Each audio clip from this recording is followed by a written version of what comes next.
Yo fui uno de los predicadores que hace 15 años cuando comencé el ministerio pastoral, sin un entendimiento tan claro, le predicaba a los jóvenes y a la iglesia del Señor diciendo que Dios tenía un propósito con cada uno de ellos.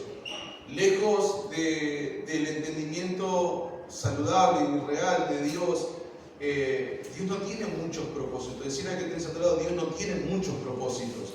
Decirle por favor, seriamente, decirle, Dios no tiene un propósito con vos. Dios no tiene propósitos personales con cada uno de nosotros. El tema es que una camada de predicadores, yo me incluyo, otra vez digo, desde la ignorancia y desde la repetición, de la verbalización de eslogan cristianos que a veces suenan buenos, decir Dios tiene un propósito con tu vida, Y la realidad es que Dios no tiene un propósito de manera personal con cada uno de nosotros. Dios tiene un solo propósito en el cual nosotros estamos incluidos dentro de ese propósito. Dios no tiene muchas voluntades, Dios tiene una sola voluntad en la cual nosotros oímos y obedecemos para ser alineados a la voluntad del Señor. No hay peor cosa que creer que Dios tiene algo conmigo de manera personal y particular. Y ahora lo vamos a ver a través de la Escritura. Pero digan conmigo, una cosa hago. Una cosa hago. Decí conmigo bien fuerte, una cosa hago. Una cosa. Y es en esto en que nosotros como congregación nos volvemos uno. Hablábamos con pastores la vez anterior y decía algo que suena duro, pero que es real. Nosotros a veces miramos a la congregación, no estamos hablando desde una medida de juzgar natural, sino necesitamos hacer una santa discriminación, que no todos los que congregan son iglesia. Hay mucha gente que simplemente viene por los panes y por los peces, para que Dios los sane, Dios los restaure, Dios los liberte, Dios los guarde, Dios los cuide, porque me hace bien, porque me siento bien, porque necesitaba, venía arruinado la semana, y bueno, vine y me siento bien, ahora me voy contento. Pero no hay problema con eso. Jesús tenía ese tipo de personas que lo seguían porque Él les daba de comer. Ahora, cuando Él empezó a hablar la palabra del Señor, a expresar el reino de Dios, y muchos de aquellos que se habían quedado a comer ya no estaban. En el final de su carrera y de su ministerio eran muy pocos los que quedaron con Él. Incluso de los 12, no los 12 quedaron al lado de Él. Eran 3 los que estaban a los pies de la cruz. Pedro, el apóstol de la revelación de Cristo, no estaba al lado de Él. Entonces, no puedo yo decir que todos los que estamos siendo reunidos somos iglesia. Digan conmigo, iglesia es tener sentido de responsabilidad. ¿Quién es iglesia? ¿Quién se sabe iglesia? Aquel que tiene sentido de pertenencia y de responsabilidad. No vengo solamente para que el Señor me sane, me restaure. Siempre digo lo mismo, la salvación no es el fin en términos de me voy al cielo del Evangelio. La salvación es la puerta. Él es la puerta. El fin de vuestra fe es la salvación de vuestra alma. Ahora nosotros confundimos la salvación en términos del cielo y confundimos salvación en términos del alma. El que se une al Señor, un espíritu es con Él. La salvación no está en discusión en términos de cielo. ¿Me están entendiendo? Lo que está en juego es la salvación de vuestra alma, que es lo que decía el apóstol Pedro en su primera carta. ¿Cuál es el fin de la fe? La salvación de mi alma. Porque es ahí donde radica las emociones, los pensamientos y la creencia de que Dios tiene algo de manera personal conmigo. Y yo fui uno de esos predicadores que le decía a la gente, que animaba a las personas y que envalentonaba a las personas y que empoderaba a las personas diciendo, vos tenés que correr detrás del propósito que Dios tiene para tu vida sin entender que Dios no tiene muchos propósitos. Cuando nosotros creemos que Dios tiene un propósito de manera personal e individual y Dios tiene muchas voluntades, es cuando comenzamos a tirar uno para un lado y otro para el otro. Entonces, una cosa hago y en esto nos volvemos uno como iglesia. ¿Por qué muchas cosas se traban? ¿Por qué muchas cosas no podemos avanzar? Porque hay muchos pensamientos, porque hay muchas voluntades, porque hay muchos quereres, porque hay mucho sentir, porque hay mucho de lo que yo quiero hacer y lo que yo quiero hacer. Entonces, claro, a la hora de la verdad, uno está tirando para allá, el otro está tirando para allá, el otro está tirando para allá y se vuelve muy pesado y se vuelve muy lento. Y lo único que hay es movimiento, pero no avance. Entonces yo no quiero ser una iglesia que se mueva como alguien que está corriendo en una cinta de correr, pero sin ir a ningún lado. Este es un año de avance, vamos, levante su mano y declare, este es un año de avance. Este tiene que ser un año de avance. Ahora, los movimientos muchas veces no producen avance. Yo tengo que saber cuándo Dios está queriendo producir avance y cuándo Dios está moviendo las situaciones para que ese movimiento de alguna manera sea como un empuje para que podamos avanzar. Todos los movimientos que estamos haciendo como congregación están con el fin de producir un avance. Entonces yo tengo que ser parte. Yo tengo que ser parte. ¿Por qué? Porque aquel que es iglesia, aquel que es iglesia, tiene participación y sentido de pertenencia. Gracias por ese amén. Entonces, ¿para qué vive una iglesia? La iglesia vive para una sola cosa. Nosotros como iglesia vivimos para una sola cosa. Oír y obedecer a Cristo para cumplir su propósito eterno. Oír y obedecer a Cristo para cumplir su propósito eterno. ¿Cuál es la labor de nosotros como pastores? pastores, como predicadores. ¿Cuál es la labor de la predicación del Evangelio? Es animar, no en el alma, no, quédate tranquilo que Dios va a cumplir tus sueños, no, es animar en el alma, es animar a los hermanos, no en el alma, es animar a las personas, es ver qué es lo que está trabando, que la gloria que Dios ha depositado en cada uno de nosotros se manifieste de una manera más gloriosa, de una manera más extraordinaria, de una manera más concreta, de una manera más real. Estamos interesados nosotros como iglesia en poder caminar hacia el propósito que Dios nos ha dado. Hay un dicho que escuché hace muchos años de un predicador que no es algo tan cristiano o tan evangélico, pero él decía, a que si a nada le apunto, a nada le pego. Necesito tener un enfoque correcto, necesito tener la mira correcta, necesito tener la visión correcta y el oído totalmente afinado para verme dentro del propósito eterno del Señor. La vida de Jesús, hermanos, fue gobernada por un solo propósito. Y hacer una sola cosa, digan conmigo, una sola cosa. Una sola cosa. Él vivió para una sola cosa. Aunque hizo muchas, pero esas muchas cosas eran parte de una misma cosa. La vida de Jesús fue gobernada por una sola cosa, la voluntad de su Padre. Abran la Biblia, por favor. Hebreos capítulo 10, versículo 5. Entonces ahí es cuando yo tengo que entender, cuando Dios me está dando una pieza del rompecabezas de su propósito eterno, de su programa eterno, y cuando me muestra la tapa para que yo pueda ver dónde va esa pieza. Nosotros somos como piezas de un gran rompecabezas dentro del propósito eterno de Dios. Y la voluntad de Dios incluye muchas cosas dentro de una sola cosa. Otra vez, como muchas piezas de un rompecabezas. Somos el cuerpo de Cristo. Y ahora lo vamos a ver.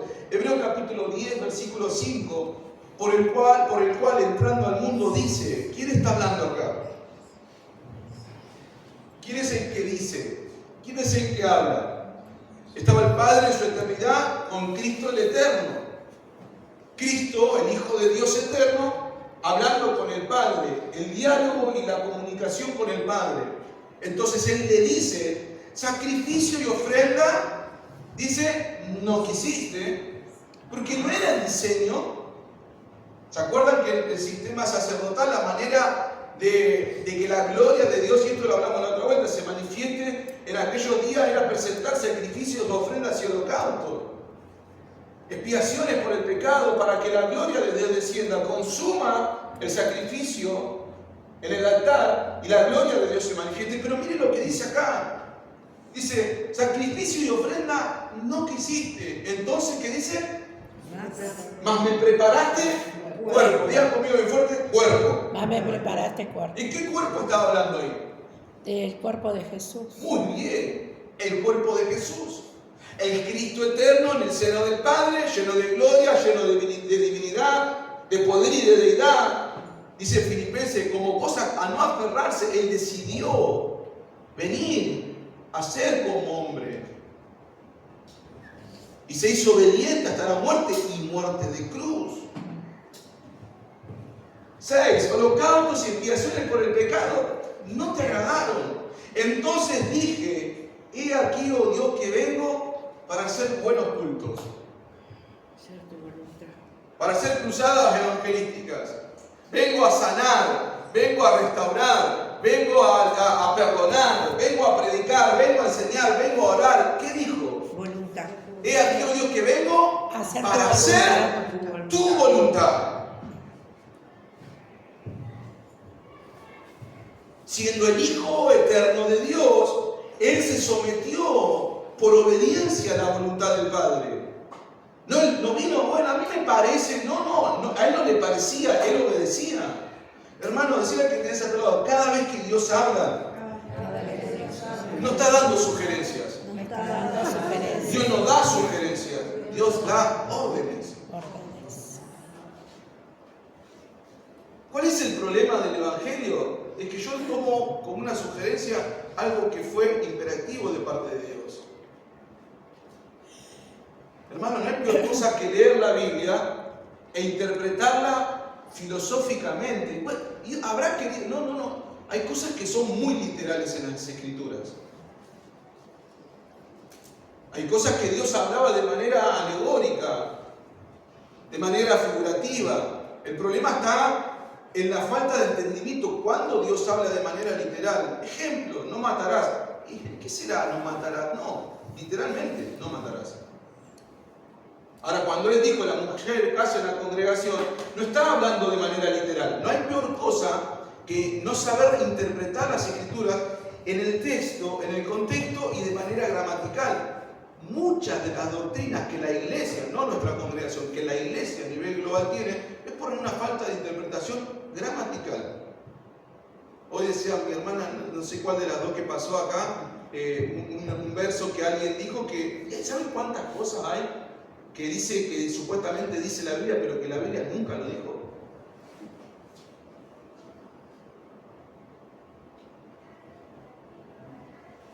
Famosa frase que nosotros la tenemos, y porque la Biblia dice que Dios ama al pecador, pero aborrece. Hay muchas de esas, hay muchísimas de esas. Un día vamos a ponernos a desmitificar las muchas frases que quedaron como que están en la Biblia, pero que no están en las Escrituras. Entonces, Jesús, el Cristo eterno, en el seno del Padre, toma una decisión. Y la decisión era venir para obedecer a la voluntad de Dios. Dice, he aquí, oh Dios, que vengo para hacer tu voluntad. Como en el rollo del libro está escrito de mí, diciendo, primero sacrificios, ofrendas y holocaustos y expiaciones por el pecado, no quisiste ni te agradaron, las cuales se ofrecen según la ley. Y acá tengo que entender un poco lo que habíamos hablado la vez anterior. Tengo que entender cómo el Cristo eterno irrumpe la historia de la humanidad y produce un antes y un después de Cristo. La historia de la humanidad está marcada por ese antes y el después, el AD y el AC. Antes de Cristo, después de Cristo. La historia de la humanidad usted estudió en la escuela, ¿se acuerdan? Y la historia está marcada por el antes de Cristo y el después de Cristo. Ahora, la iglesia no entiende ese antes de Cristo y el después de Cristo. Entonces, para nosotros es todo lo mismo. El Dios de Israel para nosotros es el mismo que el Cristo que caminaba en forma de Jesús con los discípulos. Y no es lo mismo.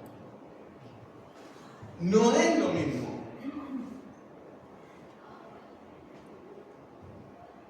Ofrendas y holocaustos y expiaciones por el pecado no quisiste, ni te agradaron, las cuales se ofrecen según el orden. Yo les animo, hermano, que lean el libro de Hebreos, porque ahí entendemos muchas cosas. Cómo el sistema sacerdotal cambia, cómo dejamos atrás las sombras, las figuras y los tipos, y ahora dice, acá está el autor y el consumador de nuestra fe, Cristo, a Él, es por acá. Ya la configuración cambió, ya se actualizó, está vigente esto. Vamos a ver, por favor, Hebreos capítulo 1, versículo 1, para que se entienda un poquito mejor esto que estoy diciendo. Dios, habiendo hablado, ¿cuántas veces? Muchas veces. ¿Cuántas veces te habló el Señor?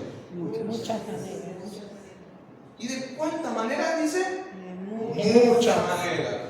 No hace dibujitos, no hace esto. Dios ha hablado. Hermano, ninguno de los que estamos acá podemos decir que Dios no nos habló. Entonces lo que yo tengo que volver a pensar y a repensar y a orar, no tengo que orar por cosas que Dios ya me ha hablado, eso ya lo hablamos. Porque venimos y oramos, Señor, y ahora vamos a ver un poquito acerca de eso, que es extraordinario poder entender ¿qué tengo que orar? Porque muchas de las situaciones en las que estoy hoy, estoy porque no he oído ni he obedecido a la palabra que el Señor ha hablado. ¿Sabe cuánta gente viene el lunes y me pide oración por lo que prediqué el domingo? Yo me decía, ¿dónde estuviste, hermano? ¿Dónde estuviste? Porque decirle que tenés atrás, si no te resuelve la palabra, vamos a decirle, si no te resuelve la palabra, vienen los conflictos. Los conflictos vienen para que nosotros aprendamos a oír y a obedecer. ¿Qué es la predicación? La predicación es preventiva. Porque me prepara para lo que va a venir. Entonces, cuando no estoy oyendo, lo que pasa es que yo quiero oír lo que en mi propósito, en mi voluntad, en mis sueños, pero Dios no está hablando ahí, Dios está hablando un solo lugar. Dios está hablando en su voluntad. Dios está hablando para su propósito. Y si yo me incluyo ahí, si yo me veo en Él, entonces oigo, obedezco y funciono según lo que Él está hablando. Miren, Dios habiendo hablado muchas veces y de muchas maneras, léalo conmigo bien fuerte. ¿Cuándo? En otro tiempo. Eso marca toda la diferencia. ¿Cómo hablaba en ese otro tiempo? A los padres o los profetas. Por favor, seguid. En estos postreros días, digo conmigo, estos días, nos va a hablar Por el Hijo. Dice, nos ha hablado Por el Hijo. ¿Quién es ese Hijo? Jesús. Cristo. Nos ha hablado por el Hijo. ¿Ven cómo cambió la configuración? En el otro tiempo Dios hablaba a los padres por los profetas, ¿se acuerdan? Amén. Isaías, Jeremías, los levantaba. Y porque no estaba el Espíritu Santo. Pero en los postreros días Dios ha hablado por el Hijo, entonces hubo una actualización de la voz de Dios. Entonces, si yo hoy quiero oír la voz de Dios, no voy a esperar que un profeta me venga a hablar de parte de Dios. Porque el Hijo está hablando. El Hijo ha hablado. ¿En dónde? En mi interior. ¿Cuál es el problema de no entender esta configuración? Volvé al uno. Es de quedarme atrapado, digan conmigo, en otro tiempo. En otro tiempo. ¿Por qué? Porque todo lo que se queda en ese otro tiempo se vuelve inútil y estéril para lo que Dios quiere hacer hoy. Amén. Hermano, el Nokia 1100, ¿se acuerdan del Nokia 1100? Sí. Qué pedazo de teléfono. Te caías en un pozo de 20 metros, tenías señal, te olvidaste de cargarlo. Yo el iPhone este está espectacular, la imagen, todo. No lo cargo una vez al día, chao. Ese vos lo tenías 7 días, 10 días sin cargar. Era el mejor teléfono que podía haber, la viborita, la linternita, la buena señal. Fue funcional y fue lo mejor. ¿Para cuándo? Para su tiempo. ¿Quién hoy usa un Nokia 1100? Nadie. Entonces la iglesia en el entendimiento se quedó en el Nokia 1100. Dios no cambia. Dios es el mismo de ayer, de hoy y por los siglos. Lo que sí se va actualizando es la revelación, es la verdad presente. Y esto, verdad presente, no es algo que lo digo yo, eso sí está en la Biblia. Verdad presente. Y si las Escrituras dicen que hay una verdad presente, entonces hay una verdad pasada. Entonces todo lo que permanece en otro tiempo se vuelve inútil y estéril para lo que Dios quiere hacer en este tiempo. Decirle al que tenés a tu lado, no te resistas. Porque el tiempo ha cambiado. Estamos en un tiempo de bonanza. ¿Cuántos dicen amén? Amén. Aleluya. Onésimo. Es interesante esto porque Pablo habla acerca de Onésimo y dice que Onésimo en un tiempo fue inútil, pero ahora dice nos es útil. ¿Por qué? Porque lo que permanece en otro tiempo se vuelve inútil, improductivo para lo que Dios quiere hacer en este tiempo. Tomale la mano que tenés a tu lado y decirle, no te quedes atrapado en otro tiempo. No te quedes atrapado en otro tiempo. ¿Estamos bien o no? Amén. Este mensaje le podría poner volver al futuro. Los cuales se ofrecen según la ley, ese otro tiempo, ¿se acuerdan? Esto es buenísimo. Nos quedaríamos horas hablando acá de eso que pertenece a otro tiempo, que si no lo entiendo, vivo en ese otro tiempo. Acá está, Señor, estoy haciendo un sacrificio para vos. El único sacrificio que se valió para Dios es el sacrificio de su Hijo. Me estoy sacrificando, pastores, pero estoy acá. O sea, Dios, esas cosas, créanme delante del Señor, esas cosas Dios no. ¿Qué es la obediencia? Hacer la voluntad de Dios. ¿Qué es la obediencia? La voluntad de Dios. Aunque no me guste, pero tengo que obedecer. Eso es rebeldía como otra. Eso no es obediencia. No, porque la obediencia te tiene que costar.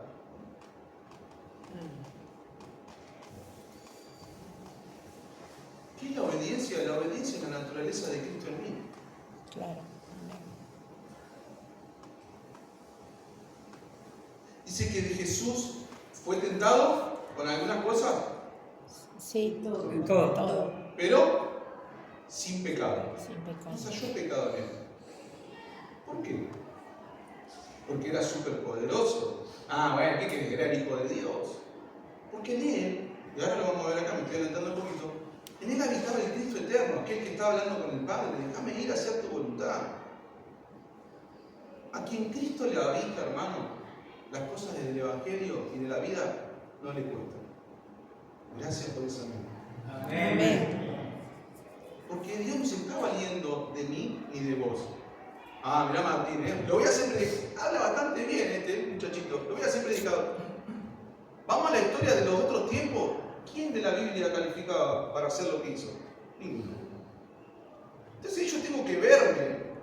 Yo me tengo que ver dentro del propósito y de la voluntad de Dios, que no es por mis cualidades, ni mis habilidades, ni mi elocuencia, ni mi linda voz, ni mi fea voz, no es por mi don de servir, no, porque yo soy muy... No tiene nada que ver con nosotros, tiene que ver, ¿cuántos dicen amén? Amén. Tiene que ver con Él no se vale de mí para hacer su voluntad. ¿Saben lo único que nosotros participamos? En obedecer, decir, Señor, haz tu voluntad. Y entonces ahí todo cambia. Esta mañana yo quería hablar acerca de la oración, pero el Señor, tengo que obedecer al Señor. Parece interesante entender qué oramos cuando oramos. Porque yo puedo orar lo que quiero o puedo orar su voluntad. Y otro día lo vamos a aprender juntos, si tienen ganas. El 9, y diciendo luego de aquí que vengo Dios otra vez, ¿qué dice? Para hacer, quita, dice, lo primero, hablando de qué? Hablando aquellas de las cosas las cuales a él ya no le agradaron, quita lo primero y establece esto último. Efesios 1:8. ¿Estamos bien, verdad? Sí. Amén. Efesios capítulo 1, versículo 8.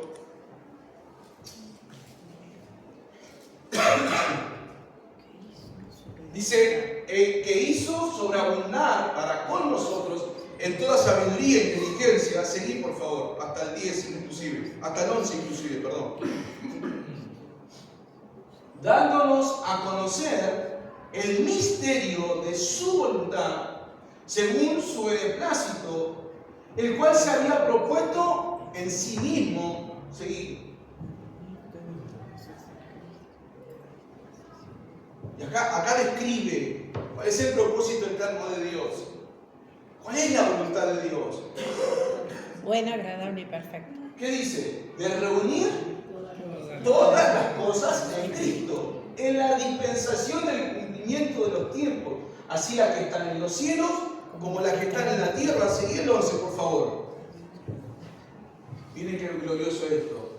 En Él, asimismo tuvimos herencia, habiendo sido predestinados conforme al propósito del que hace todas las cosas, según el designio de su voluntad. ¿Cuántos dicen gloria a Dios? Amén. Acá no hay, Señor, a mí me parece, acá no hay participación de Martín. Acá no hay, a mí me parece, yo creo que podríamos hacer así. No, según el designio de su voluntad. Según su buen placer y su buen querer, que es la palabra beneplácito. Como a Él le parece que son las cosas. No como a mí me parece. Otra vez, decirle que tienes a tu lado, cuando Dios habla, Dios nos está dando sugerencias. Entonces somos uno como iglesia. Esa es la finalidad del Evangelio. Somos uno en Cristo. Juan 17. ¿Sí? ¿Cuál era la oración de Jesús? Padre, que ellos sean uno, así como nosotros somos uno. Yo en ti, tú en mí. ¿Para qué? Para que el mundo... ¿Por qué el mundo no cree? Porque no somos uno. Porque todos estamos corriendo detrás de la zanahoria.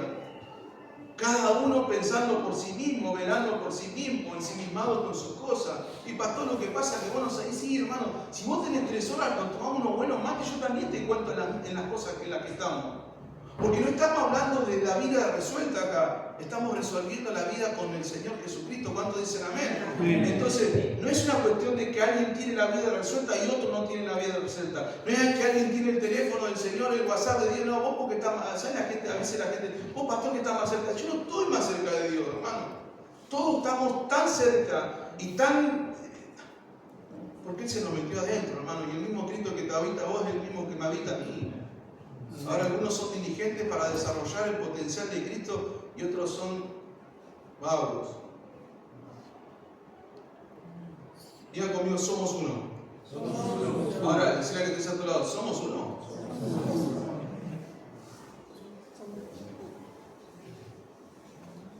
Porque Él no oró para otra cosa. Fíjate, Señor, mirá que yo me voy y seguí alimentándolo, Señor, Fíjate, Padre, que no le falte nada, No, Él oró para que sean uno. Porque en esa unicidad, en el ser uno en Cristo, como el diseño y la voluntad de Dios es reunir todas las cosas en Cristo, entonces en Él tuvimos herencia, entonces si estoy en Él, no me falta nada. Pero revisemos nuestra oración, hermano, díganme si no es una lista para el supermercado. Señor, dame esto, dame aquello, quiero esto, quiero aquello, quiero esto. Revisemos la oración en la Escritura y veamos cómo era orar. Porque, hermanos, de verdad, muchas de nuestras oraciones están basadas en lo que yo quiero y no en lo que el Señor quiere. ¿Saben cuáles van a ser los mejores tiempos de oración que tengamos de aquí adelante? Levantame tu mano, por favor. Levanta tu mano. Los mejores tiempos que tendremos serán tiempos de mucho silencio. Porque si no tengo nada para decir, es mejor que no diga nada. ¿Qué es la oración? Lo básico. Hablar con Dios. Excelente. Y todas tienen que terminar que sea tu voluntad. Ya la estás viendo, diría. Así es. ¿Qué es la oración en el término más básico que hemos aprendido? Dijo mi hermana, hablar con Dios. Y si la oración es un diálogo, preguntale a que te dice a tu lado, ¿cuándo te vas a callar? Porque es un monólogo, lo nuestro es un monólogo. Entonces empezamos adorando al Señor hasta que viene una palabra. Porque ¿qué es lo que oro? Oro la palabra, no la Biblia. La palabra, que es el Cristo que se hizo carne. El verbo que se hizo carne. Oro la palabra. Y siempre en la oración, Señor, enséñanos a orar. Me estoy adelantando, enséñanos a orar. Cuando ustedes oren, digan así: Padre nuestro. Porque estaba quitando del medio la individualidad. Porque no se trata de lo que yo quiero ni de lo que vos querés. Se trata de lo que Él quiere hacer entre medio de nosotros. ¿Cuántos dicen amén? Amén. Padre nuestro, venga a nosotros tu reino y hágase Tu voluntad. Yo no puedo orar, no, vamos a orar porque Dios lo quiere. Yo no le puedo dar órdenes a Dios, hermano. Entonces ahí salieron conceptos, cosas, declaro, decreto, digo, mando, 1, 2, 3, ahora. ¿De dónde sacamos eso? O sea, ¿quiénes somos nosotros para darle orden al Espíritu Santo? Y yo entiendo, hermano, pero hubo una época de mucho exhibicionismo. Y Dios no quiere exhibirse, Él se quiere manifestar. ¿Entienden la diferencia? Amén. Entonces hay muchos conceptos inquistados en la oración corporativa de la iglesia, pero la oración era basada en: yo puedo orar por un enfermo, claro que vamos a orar, pero ¿saben cómo terminamos la oración? Señor, hágase tu voluntad. Porque ¿saben cuántas veces oramos por el enfermo y dijimos y declaramos sanidad? Y la gente, y después, ¿cómo queda Dios? ¿Cómo queda Dios? ¿Saben cuánta gente que no quiere el Evangelio porque le han hablado mal el Evangelio? Por eso yo no puedo decir, a menos que tenga una palabra de Dios, una convicción y una certeza de que Dios verdaderamente, yo no puedo. ¿Cuánto me están entendiendo? Amén. Dice que unos jóvenes fueron y quisieron echar fuera a los demonios. ¿Viste? Porque lo veían hacer a Jesús, lo veían a los discípulos hacer. Entonces, nosotros también. Vamos, en el nombre de Jesús te va afuera. Los demonios decían, ¿quién te conoce? Yo a Jesús lo conozco. Pero vos, a Pablo lo conozco, pero vos, ¿con qué autoridad? Porque no es los buenos deseos que yo tengo, sino es oír y obedecer la voluntad del Padre. Entonces, como nunca antes, esa frase que se ha utilizado como si Dios quiere. Y es verdad, si Dios quiere, las cosas van a acontecer. No es mi buena motivación. No, bueno, pero tenemos que meterle ganas. No, esto es si Dios quiere. Ahora hay cosas que Dios quiere que yo estoy dudando. Decirle que te dice a otro lado, no dudes más, anotate en el campamento. ¿Sabes? Le tenés que pedir revelación. No sos Gedeón, no pongas más millones. Eso no es lo que Dios quiere. Dios quiere que estemos ahí. Nosotros vamos a estar ahí como familia. Dios quiere que nosotros estemos ahí. Estoy orando a ver si voy a ver la reunión. Hay cosas que son. Bueno, el Señor nos permitió. Y le metimos de todas esas cositas que tenemos ahí que el Señor nos va a limpiar. Gracias por ese amor. Somos uno cuando entendemos que ser uno es posible cuando dos o más personas llegan a ser uno si están en la misma voluntad. No hay peor cosa. No hay peor cosa que en un matrimonio haya dos voluntades. Vení, mi amor, por favor. Porque esto es aplicable a todo, al matrimonio, a la familia, a la congregación. Esto es aplicable a una nación. ¿Por qué estamos como nación? Porque hay oficialismo y hay... ¿Cómo se llama el otro lado? Oposición. No importa quién sea la bandera política, ¿se entiende? Pero ¿entienden la palabra oposición? Nunca. Con ese pensamiento vamos a progresar. Ahora, yo puedo entender el sistema del mundo, pero en el Señor, en una familia, en un matrimonio, que uno de los dos nos opongamos, no, ella no quiere servir, él no quiere servir. Porque somos uno cuando entendemos que a este uno no lo gobierna Martín. No, porque acá yo soy estamos como el turco ahí. ¡Mujeres ahí! No, somos uno cuando entendemos que nos gobierna Martín con sus mambos del mundo, con sus mambos de... No, porque el otro día hablaba con un amigo y me hablaba acerca de su hermano. Dice, mi hermano se quedó en otro tiempo, justamente. Me hace acordar mucho a mi viejo. Él llega, se sienta y la mujer lo tiene que... No, hermano, no estoy discutiendo.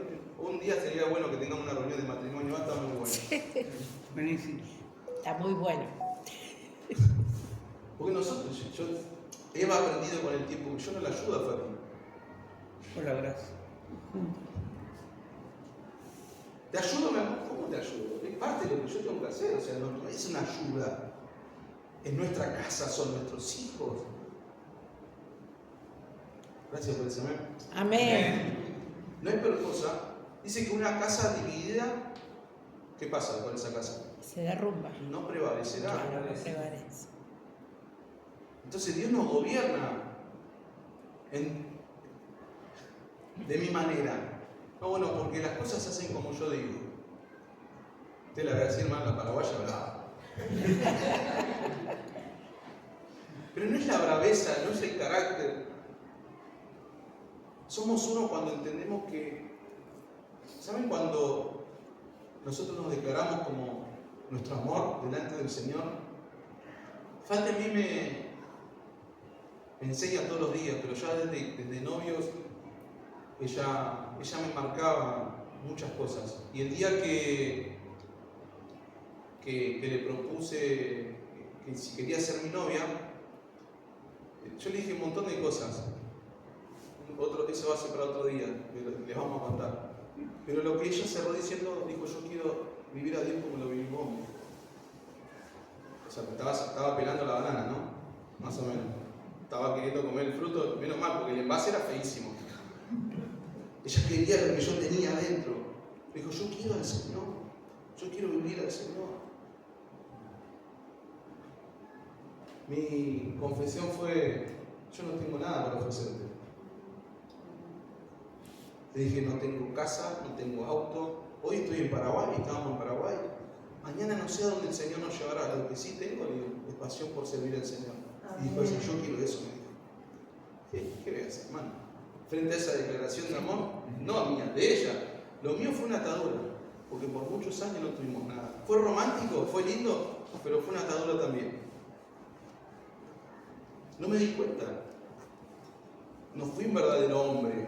No estuve preparado. Por eso a los jóvenes hay que decirles que laburen. Yo verdaderamente dije, no tengo nada para ofrecerte. Y de verdad no tenía nada. Y estuvo mal. Porque padecimos muchísimo por causa de no tener un entendimiento correcto acerca de preparar, de ser un hombre preparado para formar una familia.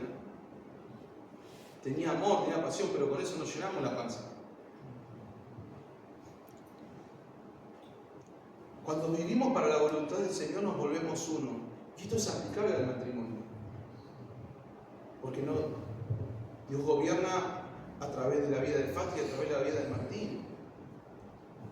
Esto de la crianza de los hijos es exactamente lo mismo. Presten atención porque es importante esto. Son tan bichitos ellos. Vienen, mami, ¿me dejás mirar la tele? No. Viene, papi, ¿me dejás mirar la tele? Mi respuesta no es sí. ¿Qué dijo mamá? Exacto. O viceversa.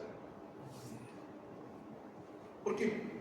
Porque ella me tiene miedo a mí, yo le tengo miedo. No, porque nosotros marcamos un estándar de cómo queremos criar a nuestros hijos, a través y según el Señor. No según Fati, no según Martín. ¿Se entiende? Ahora, si hay una división entre nosotros, es imposible. Tira para allá, no se produce avance entre nosotros, hermano, cuando todos estamos pensando en lo que Dios me puede beneficiar a mí. Otra vez digo, este es un año de mucho avance, levante su mano. Declárelo, mueva su mano delante del Señor y diga, Señor, este año vamos a avanzar como nunca antes habíamos avanzado. Pero esto no tiene que ver con la buena motivación ni con esta palabra, sino con entender que nos tenemos que volver unos en cuanto a la voluntad y el propósito de Dios. Amén. Muchas cosas no hemos estado de acuerdo. Bueno, lo hacemos porque vos querés. Mal, error. Porque en eso hay estancamiento. Y no es lo que ella quiere ni lo que yo quiero. ¿Qué es lo que dice el Señor respecto a esta situación? Pastor, porque a mí me parece, no, pará. Ni a mí me parece, ni yo tengo el teléfono del Señor. Oramos para que la voluntad de Dios se manifieste en medio de nuestra congregación. ¿Cuántos dicen amén? Amén. Esta fue la vida de Jesús, hermanos.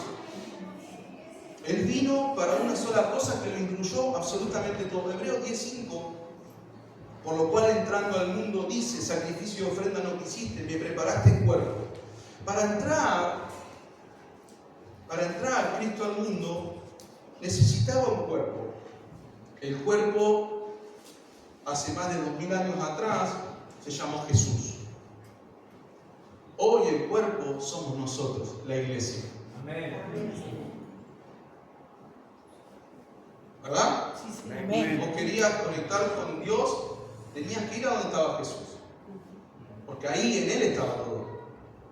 Ahora la cruz se abrió y se inauguró lo que nosotros llamamos iglesia. Cristo se depositó en cada uno de nosotros. Y cuando 2 o 3 están reunidos en su nombre, Ahí está el Señor presente. Él no es el cuarto. ¿Viste que? Bueno, Él no es el cuerpo. Sí. Es la personificación del Espíritu Eterno en la reunión de los santos. ¿Se entiende? Amén. Es reunidos en su nombre. Es como que Cristo sea como una esfera, entonces nos reunimos en su nombre. No sé si lo pueden ver. Entonces ahí está Él. Porque somos como piezas de un rompecabezas. La imagen del Dios invisible. ¿Se va entendiendo o no? Amén. Hoy el cuerpo de Cristo somos nosotros. Pero no hay cuerpo cuando hay muchas voluntades. No hay cuerpo cuando hay muchas metas. No hay cuerpo cuando hay muchos sueños, no hay cuerpo cuando hay muchos anhelos, no hay cuerpo cuando hay muchos sentires, no hay cuerpo cuando hay muchas motivaciones personales. Gloria a Dios porque eso no vinieron esta mañana. Ahora, ¿quién es el que entró al mundo? Colosenses 1:15.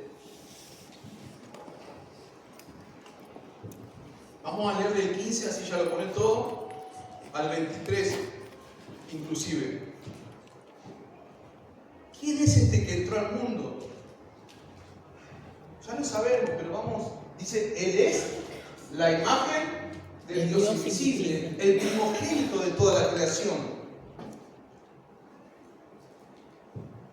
Porque en Él, en Cristo, fueron creadas todas las cosas, las que están en los cielos, las que están en la tierra, visibles, invisibles, sean tronos, dominios, principados, potestades, todo fue creado por medio de Él y para Él. Sí, por favor, porque esto es, podríamos quedarnos en cada uno de acá, hermano, y se nos expande el entendimiento. Y Él, Cristo, es antes de todas las cosas, y todas las cosas en Él subsisten. Por favor, seguid. Esto es glorioso, hermano. Esto es algo para orarlo, para creerlo, para vivirlo, para manifestarlo. Él es la cabeza del cuerpo, que es la iglesia. Él, que es el principio, el primogénito de entre los muertos, para que en Él todo tenga preeminencia. Por favor, seguid.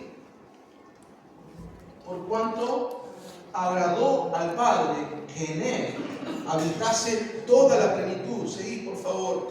Y por medio de Él, ¿qué dice?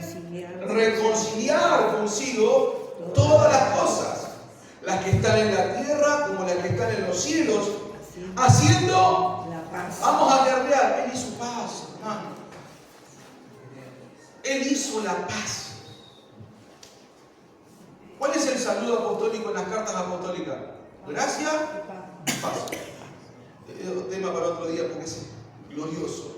Él hizo la paz mediante ¿qué? La sangre de su cruz. Y a vosotros también, que eras en otro tiempo extraños y enemigos en vuestra mente, haciendo malas obras, ahora os ha reconciliado en su cuerpo de carne, por medio de la muerte, para presentaros santos y sin manchas e irreprensibles delante de Él, si en verdad permanecéis fundados y firmes en la fe, y sin movernos de la esperanza del Evangelio que habéis oído, el cual se predica en toda la creación que está debajo del cielo, de la cual yo, Pablo, fui hecho ministro. Marcos 9:7. ¿Quién es este que entró al mundo? Marcos 9:7. Entonces vino una nube, dice. ¿Se acuerdan del monte de la transfiguración? Sí. ¿Quiénes estaban? Jesús. Subió Jesús con los discípulos, ¿verdad? El que más nos acordamos es de Pedro, ¿verdad? Dice que en ese monte se transfiguró ¿quién? Jesús. Moisés y Elías. La representación de la ley de Dios en el pueblo de Israel y los profetas, ¿verdad? Tuvo Pedro ahí, dice que una nube vino y le hizo sombra, y desde la nube una voz. ¿Por qué? Porque ¿cuál era el Pedro? Recuerden que Pedro, todo el pensamiento y la doctrina, la enseñanza que él tenía, era la escuela judía, ¿verdad? Entonces dijo, acá está todo para mí. Vamos a quedar acá. Lo tengo a Moisés, al cual Dios le dio las leyes, lo tengo a Elías, la representación de los profetas, la voz de Dios que hablaba. Y lo tengo al Cristo vivo, a Jesús, lo tengo acá, tenemos acá. Pero dice que la nube cubrió y la voz dijo algo. Que lo cambia todo. ¿Qué dijo la voz? Este es mi hijo amado. ¿Lo señaló? ¿A quién? A Jesús. Y desde la nube una voz que decía, este es mi hijo amado, y no solamente eso, a él. Hoy, Pedrito, las cosas cambiaron. Mi voz ya no está en la 94.5. No, está acá. A él oí. Una cosa hago, vamos a declararlo, una cosa voy a hacer. Vamos a vivir para una sola cosa, oír y obedecer la voz de nuestro Señor. ¿Cuántos dicen amén? Amén. A él oí.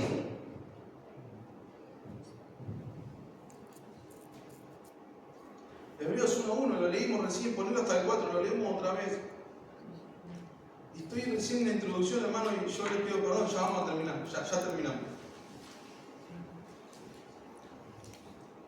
Dios habiendo hablado muchas veces y de muchas maneras en otro tiempo a los padres por los profetas, en los postreros días, nos ha hablado por el Hijo. Otra vez señalando el lugar por donde Él está hablando. No lo busques en otro lado. No lo busques en otro lado. No quieras que la nube te cubra de día y el fuego de noche. ¿Por qué no está ahí? No vayas a golpear la piedra. ¿Por qué no está ahí? No vayas a esperar que el ángel baje en el estanque porque no está ahí. No busques ninguna zarza porque ella no está ahí.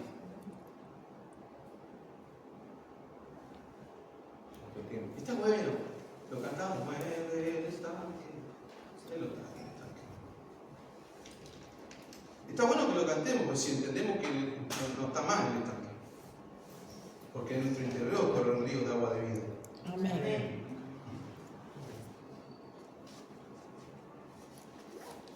En los posteriores días nos ha hablado por el Hijo. Este Hijo, miren lo que es este Hijo, heredero de todo. Por quien asimismo hizo el universo, Él siendo el resplandor de su gloria y la imagen misma de su sustancia. Ese Hijo es el que sustenta todas las cosas con la palabra de su poder.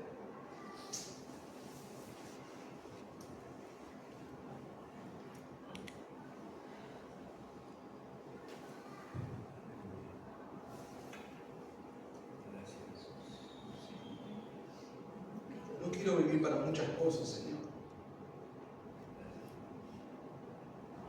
Me vengo desgastando, cansando, frustrando. Claro, y entiendo que toda mi frustración, mi cansancio, mi agotamiento está porque estoy viviendo para muchas cosas, pero no para lo que tengo que vivir. Levanta tus manos porque hay sanidad en esta mañana. Amén. Hay sanidad. Hay muchas mentes cansadas. Cierra tus ojos porque el Espíritu Santo está operando su gracia entre nosotros. Hay un agotamiento mental. Estamos queriendo encontrar la quinta pata al gato en situaciones, en cosas. Pero ahora el Señor nos está hablando, es que estás yendo en dirección contraria a lo que yo estoy hablando. Pastor, no le encuentro la vuelta al matrimonio, no sé, no nos entendemos. Claro, es que hay dos voluntades gobernando en una misma casa, es imposible. Es imposible. Vamos a rendirnos delante del Señor y decir, Señor, haz tu voluntad en nosotros. Amén. Haz tu voluntad, pastor, no prosperamos, claro. ¿Sabes por qué no prosperamos? Porque hay dos billeteras que gobiernan en una casa. Es imposible prosperar así, imposible.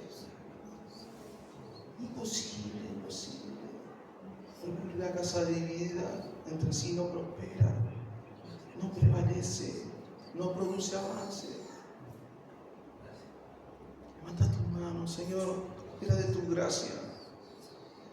Hay una sensación de frustración porque las cosas no salen. Pero corremos a tu voluntad, Señor. Corremos a tu voluntad, porque tu voluntad es buena, es agradable, es perfecta. Fuera de su voluntad hay frustración, hay tristeza, hay cansancio, hay decepción, hay fracaso. Fuera de su voluntad, pero corremos a tu voluntad, corremos hacia ti, Señor. Haz como tú quieras, haz lo que tú quieras, que se haga tu voluntad, Señor, en el medio de nosotros, que se haga tu voluntad con mis hijos, que se haga tu voluntad en mi matrimonio, que se haga tu voluntad, Señor. ¿Qué hacemos con los recursos? Porque los recursos vienen para hacer tu voluntad. Cuando yo salgo de querer hacer lo que yo quiero, porque me las gano yo, porque es el sudor de mi frente y que nadie me dice lo que yo tengo que hacer con mi plata, claro, es ahí cuando nos empobrecemos, es que ahí cuando no nos alcanza. Pero cuando nos rendimos a su voluntad, este será un tiempo de avance como nunca antes en nuestra familia, en nuestras casas. Y no tiene que ver con nosotros, tiene que ver con entender que una sola cosa vamos a hacer como iglesia, y en eso nos vamos a volver uno fuerte, sólido, vivir para su voluntad. ¿Cuántos dicen amén? Un fuerte aplauso al Señor.